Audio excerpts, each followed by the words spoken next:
The fork slipped from my father's hand. It clattered against his plate, echoing through the dining room. My grandfather had just raised his glass, smiling at me. "I'm glad you're enjoying the apartment I bought you." I looked at him, then whispered the truth. "I live in a basement." The laughter died. The chatter stopped. Every face turned toward me. And in the silence, years of betrayal finally surfaced. My grandfather was the only one who ever saw me, really saw me. He knew I worked late nights, saved every penny, fought for stability when no one else cared. When I turned 25, he promised me help. "You deserve your own place," he said, "something that's yours." He told my parents he was wiring the money, a down payment, a gift. He wanted me to start life on solid ground. I believed him. I believed them. But I never saw that money. Instead, my father patted my shoulder and said, "Be patient. Things take time." My mother told me, "Don't stress your grandfather. He's done enough." So I settled into a damp basement rental, ceilings low, pipes hissing at night. I told myself it was temporary, that they were handling it. But deep down, something felt wrong. It started small. My brother suddenly had a new car, paid in full.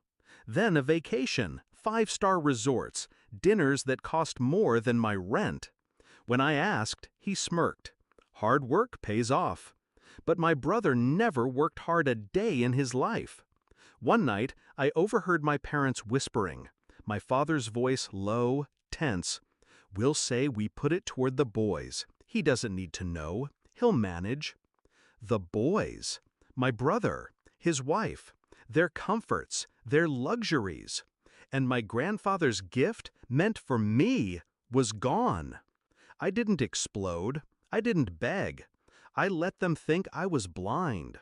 I let them think I was grateful for scraps. Because silence is a blade. The longer you hold it, the sharper it becomes. I started collecting.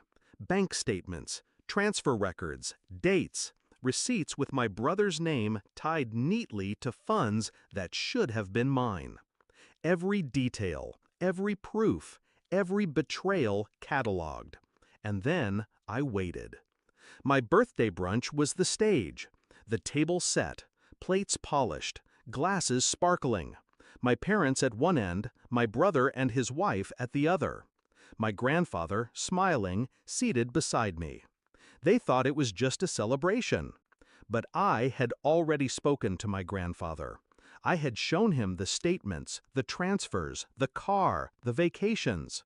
His silence on the phone had been deadly.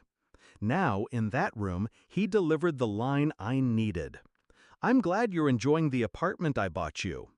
And I dropped the truth like a match onto gasoline. I live in a basement.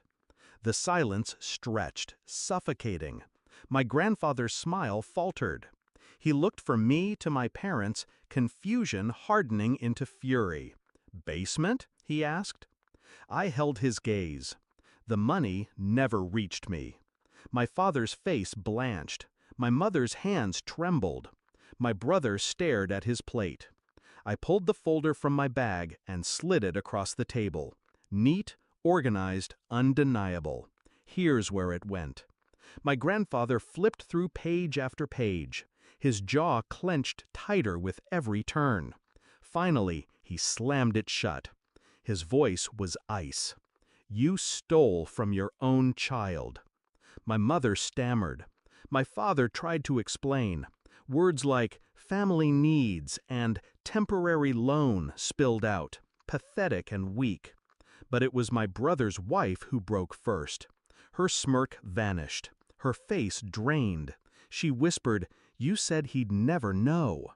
The table cracked open like an earthquake. Accusations, denials, rage spilling everywhere. And I just sat there, calm, watching the empire of their lies collapse. By the end of brunch, nothing was the same. My grandfather stood, voice trembling but firm. "Every cent will be returned, and if not, you'll face me in court." He turned to me, placing his hand on my shoulder. Never again. My father couldn't meet my eyes. My mother's tears fell into her untouched food. My brother sat pale, stripped of arrogance. As for me, I didn't gloat. I didn't need to. I had given them years of silence, years to bury me under their greed. But one whisper, one truth, brought their whole world down. That basement wasn't my prison anymore. It was my proof. And when I walked out of that restaurant, the sun on my face, I finally felt what freedom tastes like. Sharp, clean, and mine.